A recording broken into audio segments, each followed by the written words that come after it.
একটু বৃষ্টি হলেই জলাবদ্ধতার সৃষ্টি হয় নগর জুড়ে, আর সেই সুযোগ কাজে লাগিয়ে প্রতিনিয়ত বংশ বিস্তার করছে এডিস মশা।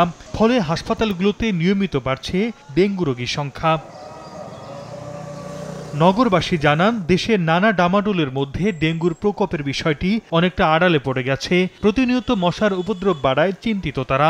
সিটি কর্পোরেশন থেকে যে মশার ওষুধ দেয়া হয় তা নিয়ে আছে নানা অভিযোগ। জলাবদ্ধতার কারণে মশা এই পরিমাণ বাইরে গেছে যেটা সীমাহীন। অপরিষ্কার, বাট যেখানে যাইতেছে সেখানে ময়লা। সিটি কর্পোরেশন মাসের ভিতর 2-1 বার একটা ধোয়ার মতো একটা ওষুধ দেয়, কিন্তু তার কোনো উপকারিতা আমি পাই না। সিটি কর্পোরেশন বলছে, ছাত্র জনতার অভ্যুত্থানের পর এনএক্স ভবনে আগুন দেয় দুর্বৃত্তরা। এতে ক্ষতি হয় মশক নিধন সরঞ্জামের। আগে 10টি ফগার মেশিন ও 45টি হ্যান্ড স্প্রে থাকলেও বর্তমানে 9টি ফগার মেশিন ও 20টি হ্যান্ড স্প্রে দিয়ে 55 জন কর্মচারী 30টি ওয়ার্ডে মশক নিধন কার্যক্রম চালাচ্ছে। তবে 30টি ফগার মেশিন ও 90টি হ্যান্ড স্প্রের চাহিদা দিয়ে একটি টেন্ডার দেয়া হয়েছে। যেহেতু আমাদের নতুন টেন্ডার পাস হয়েছে, আমাদের ওষুধগুলো যাতে ভালো মানের আসে এবং সেই সাথে আমাদের পর্যাপ্ত পরিমাণ মেশিনও যাতে থাকে, সে বিষয়ে আমি অবশ্যই খেয়াল রাখব।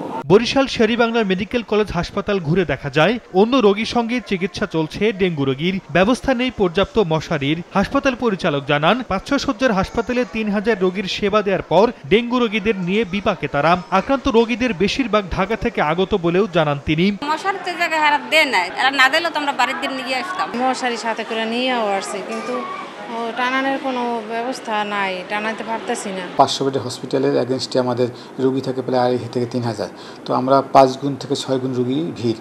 তারপরে আমাদের ডেঙ্গু রোগীর ভিড়ের জন্য আমরা আসলে আমাদের রোগীদের সংকুলন দেওয়া কষ্ট হচ্ছে। স্বাস্থ্য বিভাগ বলছে, বিভাগের 6টি জেলা হাসপাতালের পাশাপাশি 41টি উপজেলা স্বাস্থ্য কমপ্লেক্স ও শের-ই-বাংলা মেডিকেল কলেজ হাসপাতালে ডেঙ্গু রোগীদের জন্য পর্যাপ্ত ওষুধ ও সুযোগ সুবিধার ব্যবস্থা করেছেন তারা। এডিস মশার বিষয়ে সবাইকে আরো সচেতন হওয়ার আহ্বান কর্তৃপক্ষের। ডেঙ্গু নির্মূলের জন্য যেটা দরকার সেটা হচ্ছে এডিস মশা ধ্বংস, যার জন্য আমরা যে যার আবাসস্থল এবং আঙ্গিনায় যে জলাবদ্ধতা আছে এটা নিজেরা দূর করি, এবং যদি কোথাও মনে হচ্ছে যে মশার জন্মস্থান আছে সেইটাকে ধ্বংস করি। স্বাস্থ্য বিভাগের তথ্য মতে, বরিশাল বিভাগের বিভিন্ন হাসপাতালে বর্তমানে প্রায় 200 ডেঙ্গু রোগী ভর্তি হয়ে চিকিৎসা নিচ্ছেন।